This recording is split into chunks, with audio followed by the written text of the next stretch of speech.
বহিৰাজ্যত অসমৰ এগৰাকী লোকৰ মৃত্যুৰ পিছত পৰিয়ালত হাহাকাৰ। কেৱল মাত্ৰ উপাৰ্জন কৰা লোকজন মৃত্যুত অসহায় হৈ পৰে পৰিয়ালটিৰ মাজত। বৰ্তমান বহিৰাজ্যৰ পৰা লোকজনক ঘৰত আনি কবৰস্থ কৰিছে। কিন্তু পৰিয়ালটোৰ নাই কোনো অন্য উপাৰ্জনকাৰী লোক। কিছু টকা ঋণ থকাত অসহায় হৈ পৰে পত্নী জেছমিন বেগম। মানুহৰ সেই টকা ঘূৰাই দিবলৈ নাই কোনো দ্বিতীয় ব্যৱস্থা, যাৰ বাবে আপোনালোকৰ ওচৰত বিচাৰিছে সহায়। লগতে আছে কণ কণ শিশু। কি কৰিব কি নকৰিব উপায়হীন হৈ পৰিছে পত্নী। একফালে স্বামীৰ মৃত্যুৰ বেদনা আৰু আনফালে শিশু আৰু মূৰত ঋণৰ বোজা, যাৰ বাবে আপোনালোকৰ পৰা বিচাৰিছে অকণমান সহায়। কিছু পৰিমাণে সহায় কৰি ঋণৰ পৰা মুক্ত কৰি দিবলৈ আহ্বান পত্নীৰ।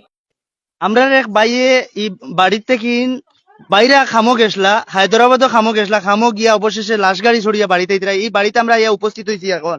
বর্তমানে আপনারা দেখতে পাইতেরা তান বাড়ির খেউর অলরেডি তান রেডি হইয়া আছে। এখানেও দেখতে পাইবা যে তান বাড়ির এখন বর্তমানে বড়ইর ভাত্তা দিয়া গরম পানি করা চলের গোসলর লাগি। সো এখানে পুরা বিস্তারিত বিষয়গুলো আমি জানবার চেষ্টা করবো যে তাই কতদিন থেকে আগে গেছেন কিলা কিতা বা তান কিতা হয়েছিল কিলা কিতা পুরা বিস্তারিত বিষয়গুলা। সবচেয়ে পহিলা একটা জিনিস কইতাম চাই যে ভাই হায়দ্রাবাদ গিয়া মারা গেছেন ই বাইর কিন্তু পরিবার একদম অসহায়। অসহায় বলতে সময় একবারে কোনো অস্তিত্ব নাই বর্তমানে। ই পরিবারও এখন বর্তমানে যে ভাই মারা গেছেন তান একজন ওয়াইফ আর তিনটা ছোট ছোট বাচ্চা। এই তিনটা ছোট ছোট বাচ্চা ছাড়া আর কেউ নাই। আপনারা কেউ যদি তারার বাড়ি দেখিয়া দয়া মায়া লাগে তাহলে আমরা ডেসক্রিপশনও কিন্তু অ্যাকাউন্ট নাম্বার দিয়া দিব, তার ফোন পেও নাই। আপনারা চাইলে সাহায্য করতে পারবা। যদি সাহায্য করেন তাহলে এটা বাচ্চা হয়তো আপনারা সাহায্য পাইয়া 10 টাকা 5 টাকা 20 টাকা সাহায্য পাইয়া হয়তো তারা জীবনও কিছু একটা করতে পারবা। আমরা জানিয়ে দেন যে আমরা একজনে হাজার হাজার টাকা বা লাখ লাখ টাকা দিয়া কিছু করতাম পারতাম না, কিন্তু চাইলে আমরা সামান্য টাকা দিয়া এই পরিবারের পাশে দাঁড়াইতাম পারমু। দেখুন বর্তমানে ই বাই এই ঘরটা ইন্দিরাবাস ভাইয়া বানাইছিলা, কিন্তু এই ঘরটা ইন্দিরাবাস ভাইয়া বানানির বাদে আজকের দিনও এই সাল যখন হয়ে গেছিল এর বাদ থেকে কিন্তু ভাই আর বাড়িতেই শুন না। আর বর্তমানে তাই সালর তলে আইবা যখন তখন কিন্তু লাশ গাড়ি ছড়িয়ে আইবা।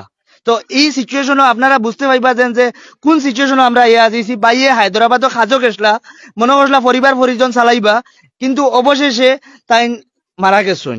তো খুব বেশি দুঃখর একটা খবর আপনারা লই আইছি। যারা আপনারা লাইভে জড়িত হয়েছেন সবে লাইভটা শেয়ার করে দিয়া সবার দেখার সুযোগ করে দিবা। আমি পরিচয় করাইয়া দিতাম চাই আর যে ভাই মারা গেছেন তার নাম হইল গিয়া নাজিমুদ্দিন মাজার বুইয়া। তান এখানেও দেখুন তিনজন ফুয়াইন আছেন, দুইজন ফুয়া আর একজন ফুড়ি ছোট ছোট বাচ্চাইন। এই তিনজনের মাঝে হে হইল কি ক্লাস 8ও পড়ে।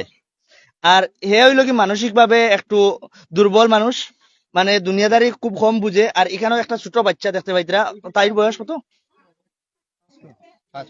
5 বছর, ক্লাস 2 পড়ি বোধহয়।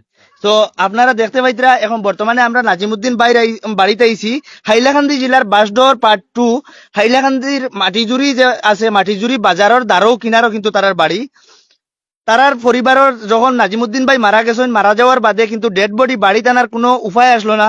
অবশেষে বিধায়ক হাজী নিজামুদ্দিন চৌধুরীয়ে সাহায্য করার পরিবর্তে ফ্লাইটে আজকে শিলচর এয়ারপোর্ট পর্যন্ত ডেড বডি আইছে। তার বয়স মাত্র 43 বছর, কিন্তু সামান্য মানে ডিউটি যাইতা ডিউটিত কাপড় কুপড় পিন্ধিলে ইসলা এদিন কাপড় কুপড় পিন্ধিয়া রেডি আসলা যেন তাই ডিউটি যাইতা। এমন সময় হঠাৎ তান বুকো জ্বলা শুরু করছে। আর কোন সিচুয়েশনও যখন তান বুকো জ্বলা শুরু করছে তান রুমো যারা মানুষ আসলা রুমর এরা কইছেন যে মেডিসিন আনো। মেডিসিন আনা তান লগর এরা গেছলা, কিন্তু মেডিসিন আনা যাওয়ার বাদে মেডিসিন আনাত পৌঁছতে এমন সময় দেখা গেছে যে নাজিমুদ্দিন মাজার বুইয়া ভাই মারা গেছেন। আজকে এই পরিবারটা একদম অসহায় হইয়া পড়ছে। আমি যেহেতু এটা একটা মুসলিম ফ্যামিলিত লেডিজ মানুষরে আমরা খুব কম সামনে আনি, এই কারণে আমি তার ওয়াইফরে আমি সামনে আনি না। তবে আপনারা এই ছোট ছোট বাচ্চার বাইরে দেখিয়া যদি বাই চান্স যদি আপনারা মনে দিল যদি দয়া মায়া থাকে, আপনারা ভিডিওটা শেয়ার করে দিবা। এমন ভাবে শেয়ার করবা যে যারা সমাজের মাঝে যে একটু দাঁড়া আসুন তারা যদি এই বাচ্চাটা ইন্টার বাইরে চাইন, তাহলে আমি আশা করি আর আপনারা মনে একটু হইলো চেতনা জাগিব আর আপনারা সাহায্য লাগে আগবাড়ি আইবা। কারণ হয়েছে কি ইটা বাচ্চার এখন বর্তমানে ভবিষ্যৎ আন্দাই রয়ে গেছে। আপনারা যদি সবাই সাহায্য করেন তাহলে হয়তো এটা বাচ্চারা আগুয়াইয়া যাইবা।